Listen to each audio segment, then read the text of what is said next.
stock car racing and learn how to wreck them without wrecking yourself. Nobody's catching us. 77. Casey Mears is going to win his first Nextel Cup race, the Coke 600. This is 10 to Go, the source for NASCAR Top 10s, because God knows no one else is going to do it. Off the turn. Ricky Craven is a NASCAR Winston Cup winner. What a finish. For this list, we're digging up the top 10 biggest upsets of the last 20 years that did not occur at restrictor plate racetracks. But don't worry, top 10 underdog victories on restrictor plate tracks is getting its own list. Unbelievable! Happy birthday, Trevor Bayne. This list is ranked based on relevancy and overall improbability of the victor. Green flag, 10 to go. Number 10, Donny Lia, 2008 Ohio 250. Hold him off here. That was David Starr's best restart of the race right there. He needed it.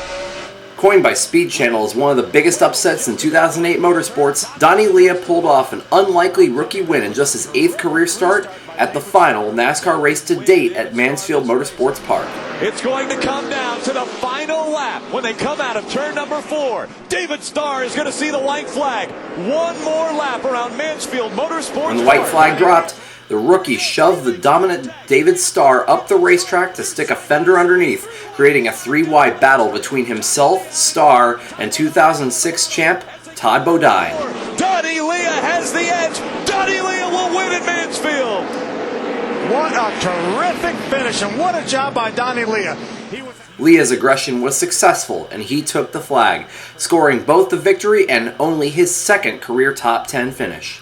Donny Lia celebrating here on the front stretch at Mansfield, Ohio. First win in NASCAR for Donny Lia. 9-car in victory lane just a few weeks Number ago. 9, Casey Kane. Stephen Light, You have been on the radar 2007 screen Meyer all 300. This race was played up as an opportunity for young drivers to make a name for themselves, and for a while, it looked as if that fortune would not come true, with Carl Edwards dominating following pole sitter Regan Smith's terminal pit road error. If you're wondering what's happening up front, I hate to tell you this, Carl Edwards has got a 9-second lead over Stephen Wallace. But then came a late race incident which doomed the eventual series champ and made way for first-time non-cup winners. You see the damage on the 60 of Carl Edwards. Light had been in the series since the year prior as a development driver for the struggling Robert Yates Racing. Light, late in the going, held off a hard-charging fleet of both rookies and series vets to claim his first and only NASCAR victory. As he takes the checker flag and wins at Kentucky. This was the first win and only win for Robert Yates in the second-tier series, and the team's final of 58 total wins in NASCAR before merging with Penny Enterprises in 2010. Number 8, Dave Blaney, 2006 Dollar General 300. The cockpit of his race car and what his crew chief Pierre Cattell is trying to get explained to him from down here. If Carl stayed on the racetrack and Casey Mears came down pit road, so they want to know how come Casey stopped and was able to get in front of them on the racetrack. In a season dominated by top-tier teams and Cup regulars came this strange race with an even stranger finish.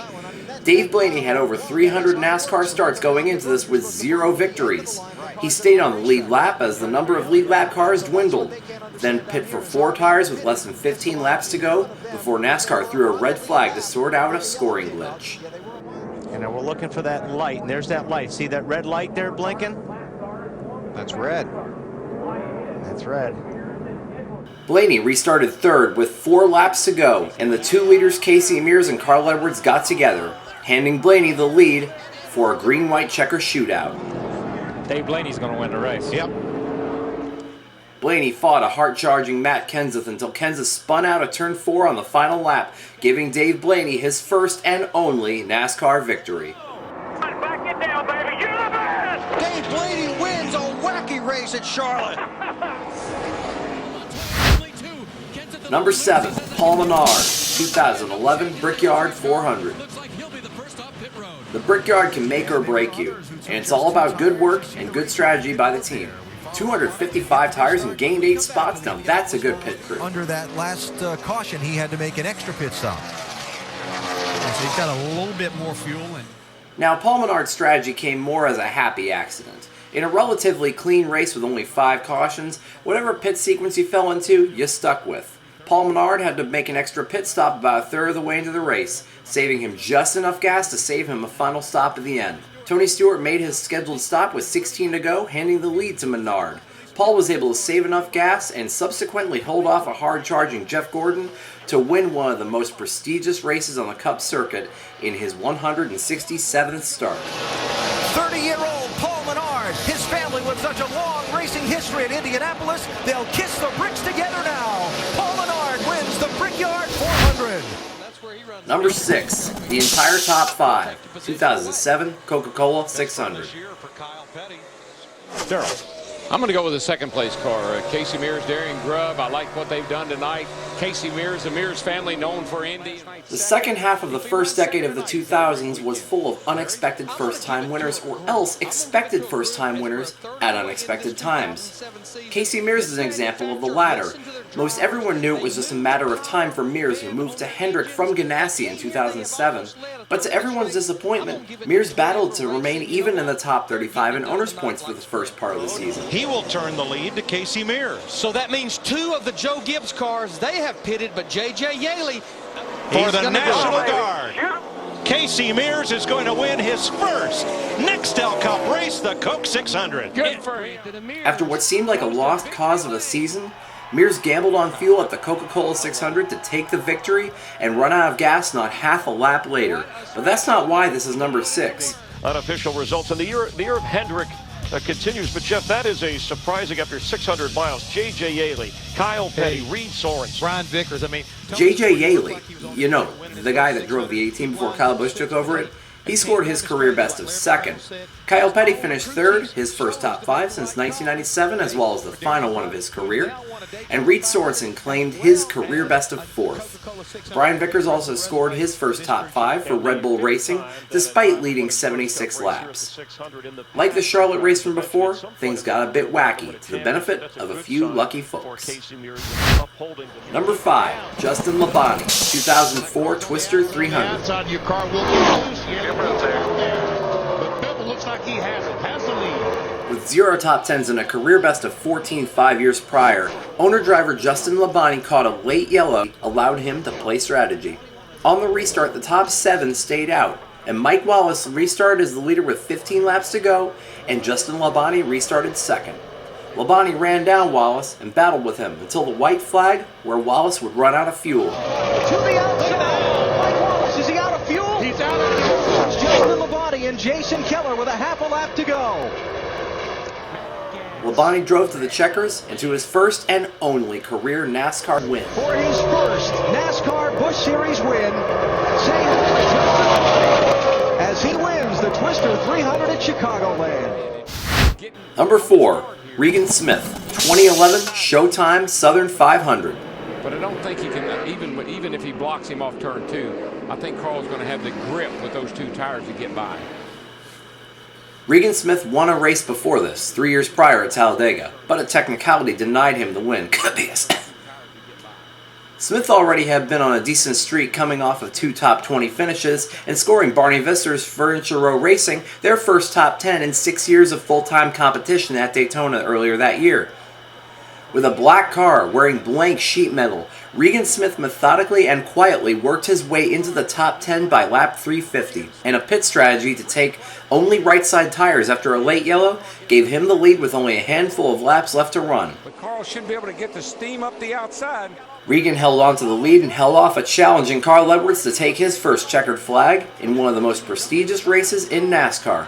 This was certainly a race to remember for both Smith and the fans. To the flag, Regan Smith looking for his first Sprint Cup win. Edwards, 2 car lengths back. Smith gets the flag, and this time he'll get to keep it. How about that? I wanted you guys, man. That's awesome. Number 3, Kevin Harvick, 2001 Cracker Barrel 500. The anomaly that was put into the 29 to replace the late Dale Earnhardt became the quickest winner in modern Winston Cup competition. This unforgettable photo finish with Jeff Gordon. His first Winston Cup victory in only his 3rd career start. On a race where the crowd gave a lap 3 salute to Earnhardt, who passed away 3 weeks prior at Daytona, Dale's prodigy Kevin Harvick, in just his 3rd career start, responded by winning the race with Dale's car and team in unforgettable fashion. Slow car slow car's going to be in the way. Just like a year ago, he's going to get him, though. He's going to get him. Gordon got loose. It's Harvick. Harvick by inches. Harvick by inches. The entirety of pit road came out to congratulate Harvick after he responded to the crowd's emotions on his victory lap with a salute of his own. As the fans saluted Dale with the number 3 on the 3rd lap, Kevin Harvick salutes him on the way to victory lane. If I was him, Number 2, Jamie McMurray, 2002 UAW GM Quality 500. Dave Burns. Well, BP, Jamie McMurray is in the lead in only his second NASCAR Winston Cup race. In the midst of an impressive Busch Series campaign, Jamie McMurray was tapped to drive the Chip Ganassi number 40 the remainder of the year in the Winston Cup Series to replace an injured Sterling Marlin. But as daylight faded into night, McMurray fell to 20th by halfway. After that, however, Jamie charged all the way back to claim the lead after a couple of yellow flags and some pit strategy. Just in his second race. Last driver to win in his second career start, 1960. That was a day or two ago. After that, he never looked back, leading nearly all of the race's final 100 laps. Here's a 26-year-old kid that nobody's ever heard of. This record still stands today as a tie with Trevor Bayne for the quickest win in NASCAR's top series. He'll do it! 26-year-old Jamie McMurray pulls off the victory in just his second NASCAR Winston Cup start. Unbelievable! White flag, here's some honorable mentions. Brian Vickers hadn't won in 75 races. Running part-time for Michael Waltrip Racing. Welcome back to Victory Lane. Vickers wins it at New Hampshire. But Tony Raines will become the second rookie to win on the NASCAR Craftsman Truck Series. He takes the tag. Is coming out. Andy Santerre is going to win at Pikes Peak International and his first Busch Series win. Coast! Can they get him at the line? John West Townley, career win, number 1. Jarrett up the racetrack. Here they come off the turn. Ricky Craven is a NASCAR Winston Cup winner. What a finish in March. And the checkered flag goes to. Maybe catch a caution flag or run down J.J. Yaley and win this race. Would it be like a high school pitcher being called up from high school and pitching the 7th game of the World Series or something like that? David Gilliland, 2006 Meyer 300. If you bet $50 on David Gilliland, you would have likely walked away from this race a millionaire. David Gilliland takes the number 1 spot on this list solely due to how unprecedented it truly was. No accident either. We sat here and watched David Gilliland drive by the 20 of Denny Hamlin and drive by the 18 of J.J. Yaley, so it wasn't like some fluke pit strategy or anything like that. I mean, this guy drove by these guys. David Gilliland qualified 4th, ran up front, and recovered from a mid-race pit road error to race his way to the lead late in the race. David Gilliland was only making his 7th career start part-time with unsponsored start-up team Clay Andrews Racing, entering Kentucky with a career best of 29th. To the top 5 right now, and he consistently runs very, very, very fast laps, very comparable to what our leader, J.J. The least likely candidate to be the first Busch Series regular to win a 2006 race wound up holding out for the win. Absolutely incredible. Guys like the New York Jets beating the Baltimore Colts in Super Bowl number 3. David has truly beat the Goliath of NASCAR Busch Series races. David Gilliland wins in Kentucky. This propelled David to fame that he has, unfortunately, yet to back up with any additional NASCAR victories. And just a month after the victory, Clay Andrews Racing closed up shop. This may be the biggest upset in Busch Series history. What are you guys feeling right now? The circumstances and odds against this small team taking the win makes this the biggest NASCAR upset of the last 20 years. This perhaps is the biggest upset in Busch Series racing history. What do you think of that? Awesome. I'm happy to be a part of it. If you like the list, give it a like and share it with your friends. If you want to see more lists like this, be sure to subscribe. Disagree or want to share your list? Leave a comment. See you guys next time. Bye.